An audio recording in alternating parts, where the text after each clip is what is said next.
श्री स्वामी समर्थ मंडळी, स्वागत आहे तुमचं माझ्या आणखीन एक नवीन मिनी ब्लॉगमध्ये. तर आताच तयारी केली, पण कशाचं 2 मिनटं पण तयारी राहिली नाही, कारण की गरमी इतकी होत होती की पूर्ण माझा चेहऱ्याचा मेकअप निघून गेला.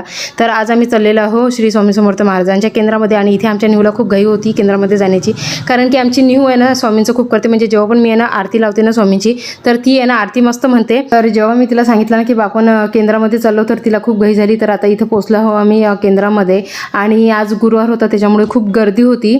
तर घरून असा विचार करून आलो होतो की चला बा आज गुरुवार आहे, तर आपल्याला आरती हातात मिळेल. पण कशाचं इथं आल्यानंतर पाहतो तर आरती झालेली पण होती.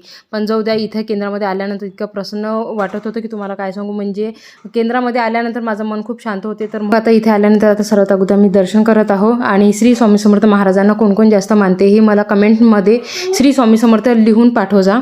तर आता इथे मस्त दर्शन झाले होते. आणि मागच्या वेळेस जेव्हा मी आली होती ना, तर निहूच्या हातात मी पैसे दिले होते की बा दानपेटीमध्ये नेऊन टाक. तर आता पण तिला सांगायचं काम नाही पडलं. ती तिच्या पप्पाजवळ 3 वेळा गेली आणि 3 वेळा तिने पैसे आणून स्वामी समर्थ महाराजांच्या दानपेटीमध्ये टाकलेले आहेत. तर आता इथे दर्शन झालं आणि इतकं छान वाटत आहे की तुम्हाला काय सांगू. आणि इथे आमच्या निहूला एक मैत्रीण पण भेटली होती. चला तर मग फ्रेंड्स, आजचा मिनी ब्लॉग इथेच थांबवते आणि भेटूया आता अशाच पुढच्या छानशा मिनी ब्लॉगमध्ये. तिथपर्यंत बाय बाय.